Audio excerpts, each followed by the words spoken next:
most dangerous oceans.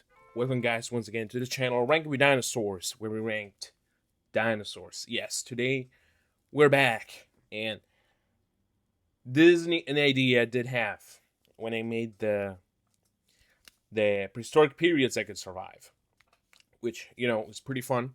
I had a blast recording that one, but I didn't have that idea specifically. Somebody did mention it to me. But for this one, this was an idea that spawned from the prehistoric events I could survive. And it's the most dangerous oceans. Now, I'm not looking at this from this perspective of, oh, I'm a human and I'm trying to survive. No, just purely talking about, the animals and the environment and what the animals and the environment had to deal with. And how dangerous it would actually be for them to be alive there. So, with those considerations taken into account, because honestly, if I did, it would be the same thing if it did, I could survive an ocean, like, bro. Even in today's ocean, I'm not surviving that. So, in neither ocean, I'm doing it. So, without further ado, we're gonna be starting with the Cambrian oceans. So, basically, this is the Panthalassa Ocean. Now, the levels of oxygen and, the actual sea, now it's habitable. I'm not doing the whole Siberian thing because, there's no way any sort of living organism is actually living or surviving in there. But, the Cambrian, again, we did talk about it a little bit in the periods that could survive because, there's still almost nothing in the actual in land. So most of the things are going to be in the water. You got Anemolocaris, Opsabinia. Can't remember the name. Opsabinia. Oh, you let me know. I forgot. But those would be, the biggest predators there are in the Cambrian. You got things like Hallucigenia, Apopestis. There's some stuff I looked up, which it's called a Cambrioraster. What the heck? But you got your trilobites and the first signs of vertebrates in Picaya. So the Cambrian, as dangerous as a human would look at it, it actually doesn't look so bad. If you're one of the top predators, you basically have nothing to fear except other animals of your species. So as far as dangerousness, I gotta put it in D tier. The Silurian oceans. The Silurian is a bit of a different take because this is actually scary. We got your Parioscorpios, your Orthocerae, your Acanthodians, the first signs of fish, placoderm fish, jawless fish, but they're pretty small. We're still in this area of small animals until you get to the big stars of this actual period. Now they did start in the previous period, I think in the Ordovician, but they didn't become the main the main characters as they are in the Silurian, with Eurypterids. Now Eurypterids are those giant sea scorpions that you see in some documentaries, and if you've seen the biggest Eurypterid, as big as Eurypterids can get, like Pterygotus, yes, that is basically game over for any type of marine animal that's trying to get there. It is absolutely terrifying.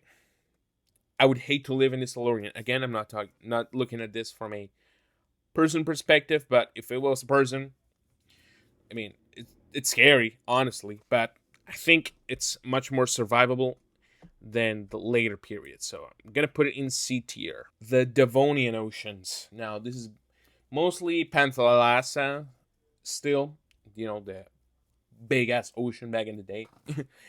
Or the Rake Ocean, which is a smaller one. So the Devonian did see the diversification of a lot of different groups of vertebrates, specifically cartilaginous fish, like Stephacanthids, which are those sharks which has the big ass with the weird iron on their heads, the ironing board. And you may be thinking, oh, sharks already scary, but no, actually, these sharks are not that big. They're like honestly like this big, so pretty tiny. You got some more jawless fish like Bothriolepes.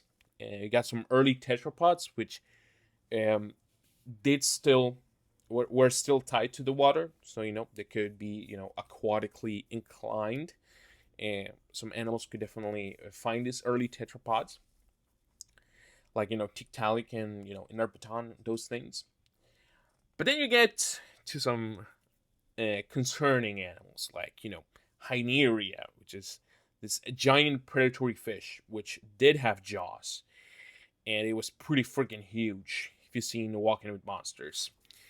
And we got other pretty huge fish like placoderm fish like Titanictis, and the scariest of them all, Dunkleosteus.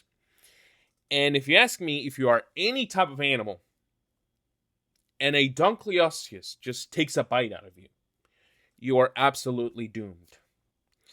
Placoderm fish, like, Dunkleosteus, Eastmanosteus, all these osteus and placoderm fish, they are game over for any animal.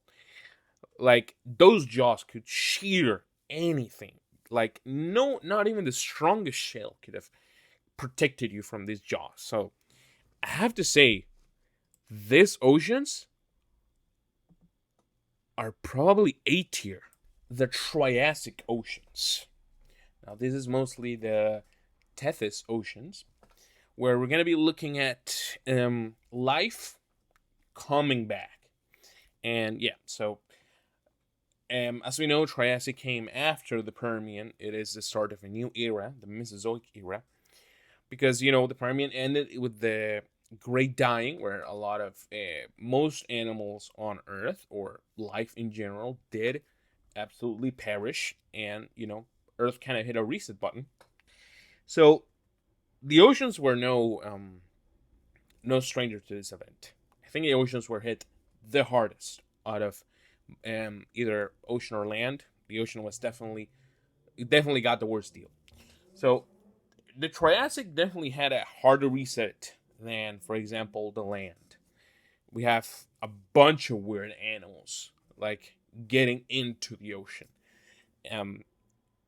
Starting right out of the gate with Tanystropheus, the weird eyes, long-necked marine reptile, pretty freaking weird. We got other weirdos like Nothosaurus, not to be confused with the actual Ankylosaur Notosaurus. These are Nothosaurus, which again, they're kind of like a weird. I don't know how to describe a Nothosaur, honestly. It's long-necked, not as long-necked as Tanystropheus. It did have some, some turtle-like limbs, but with claws still. I don't know. These things are weird. And you also have Phytosaurs in kind of like a Rutiodon. These are crocodile-like animals, but they're not crocodiles at all. That they definitely filled the niche of crocodiles, and they could definitely go into the ocean. We got some weird ass turtles and Hinodus, which are not turtles. They're a different group of animals which did convergently evolve like turtles. We got stuff like Apododentatus, which is the weird shovel mouth marine reptile. We got Thalattosaurus, and then we got some absolute giants, immense animals like Shastasaurus and Shonisaurus, which got to demonic sizes. Like, those things should not be allowed to be alive that early in Earth's the reset button that we got in the Triassic. So these oceans might look scary, but the animals are actually not that scary compared. It's definitely dangerous, honestly. But if I had to put it, I'm going to put it in B tier. The Jurassic oceans. This right here, the Jurassic, is actually pretty well known for its large variety of marine biodiversity. Now, wherever you look at it, there's different animals that we can find in the Jurassic oceans. We got well, the most popular of them all, ichthyosaurs, which were at their peak of, I don't know if diversity, but definitely how would I say this? Like at the peak of their numbers, I guess, their populations, they were very, very numerous. We got Temnodontosaurus, Eorhinosaurus, and the most popular Ophthalmosaurus. And we also got some weirdos. We got Cryptocleides, which is, kind of looks like a seal. We got Leopleurodon, which is, the Leopleurodon, the pliosaur that we all know of, we all love, and that definitely does not measure 25 meters. Yes, if you know, you know. We got some weirdos like Metriorhynchus, which is, a mix between a crocodile and I guess like a crocodile that wants to go back into the sea, like a returning back to fish. We got goniolophids, which are actually look like crocodiles. And we got the biggest fish that has ever lived in Lidicichthys, which is, a cool animal that I think we all know from our childhoods too, that we've learned in all certain kinds of books and shows. So the Jurassic is honestly, again, pretty diverse and pretty dangerous too, if you ask me. All those ichthyosaurs, meteorrhynchids, pliosaurs. There's even plesiosaurs too. I forgot to mention plesiosaurs. They were actually in the Jurassic as well. So Jurassic oceans are honestly, I think they're going to be in the same level as the Devonian. The Cretaceous oceans. Now, mostly we're going to be looking at the Western Interior Seaway. And if you know anything about this certain piece of, aquatic life ecosystem right here, this is probably one of the most dangerous places that has ever been cooked in the history of the world. So basically, everything here can kill you. In the other oceans, I've spoken about, creatures that, that they could be, predators, but, they're not especially, dangerous or, would actually attack things that are same size or, bigger than themselves. But Cretaceous, Cretaceous marine life is, built different. You got your mosasaurs, which, are by this time incredibly diverse. And yes, in the Western Interior Seaway, there's like dozens of different mosasaurs. We got elasmosaurids as well, long-necked plesiosaurs, like, Styxosaurus, Mortunaria, Kawakia, those types of elasmosaurs. And you got insane sharks like Tychodus, Squalicorax, Cretoxorhina. These are insane, like sharks, pretty deadly as well, and pretty big too. You got fish, which are absolutely insane, like Incodus or Siphaectinus, one of the biggest predatory fish. And then you got smaller things, which are, still scary, like Hesperornis. Aside from this, there are some, much more, Pacific animals, like, Protostega and Archelon, some, chill turtles, and a ton of different ammonites. But at the end of the day, we're looking at the Western Seaway, how dangerous it is. It is probably the most dangerous of them all.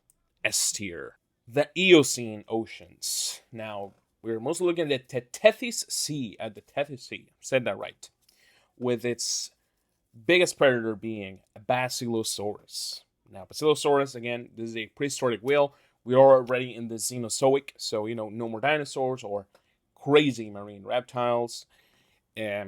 So basically, mammals, we are starting to rule even the oceans. And Basilosaurus is the big bad of this time period.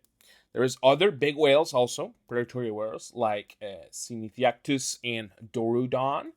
We got some pretty weird animals like Protosiren and Moeritherium, which by this time do not look anything like its descendants from today.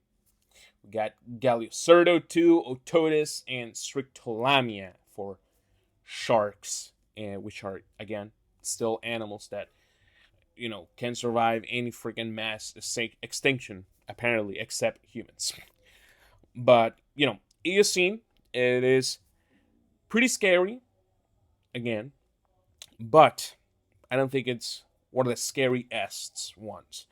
It doesn't mean it won't get scarier than this. It won't get scarier later on, sorry.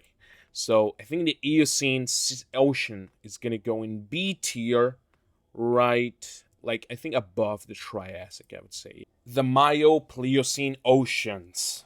Now, we've come at the end of the tier list with one of the most, I think, dangerous oceans in the history of our planet.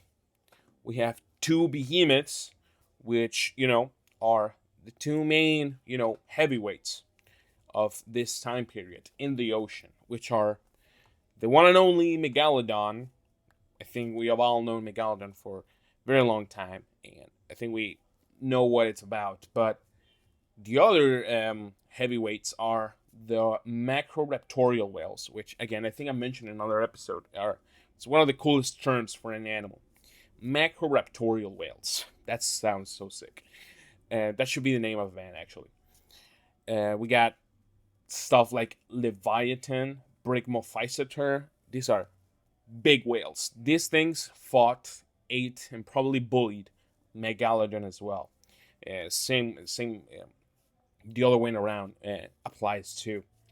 We got Squalodontidae, which is another group. We got Odontocetops, which is a weird whale that had tusks going backwards. Pretty weird.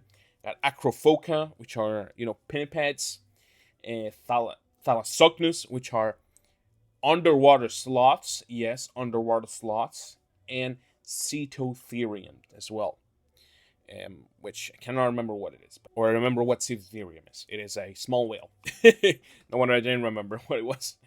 But yeah, the MIO-PLIOCENE ocean is pretty freaking scary. We got sharks everywhere. Huge sharks. And then we got killer whales. And macroraptorial killer whales. I think it's pretty self-explanatory. Two S tiers are Cretaceous and the MIO-PLIOCENE. And that is going to be the tier list, guys. Thank you so much for watching. Please let me know in the comments which oceans did I forget, which ones would you include, which one do you think is the most dangerous ocean out of these ones. And please like the video, helps a lot. Subscribe, it helps even more. Again, really grateful for you guys for getting me for 500 subscribers. Still can't believe it. Next goal, it's going to be 1,000 subscribers. So, without further ado, thank you so much for watching, guys. I won't take any more of your time.